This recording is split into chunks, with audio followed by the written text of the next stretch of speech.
How to check in using trip.com. Hello everybody, welcome back to the channel. Today I'll guide in how you can check in using trip.com. Now you can check in online or at the airport. Online check-in usually opens 24 to 48 hours before departure and closes a few hours prior to takeoff. Now you'll have to visit the airline's website for other details as policies may differ. Now most of the time it's also possible to check in at the airport.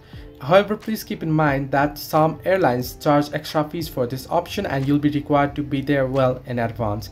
Now you can check in using the booking reference number found in My Bookings. You can simply open up your trip.com application and you want to tap on My Trips option, and here you'll find your booking. And if you don't find your booking, you can simply search it from your search bar, and then you want to simply tap on, and there you'll find your booking reference number, and you can also add the check-in service to your trip, and mytrips.com will handle all your check-ins for you. Now once you have checked in, you'll receive your boarding passes. If you checked in online, don't forget to print your boarding passes or download them to your mobile. So hope this helped you. Do like and subscribe, and do not forget to leave a comment down below if you have any further issues.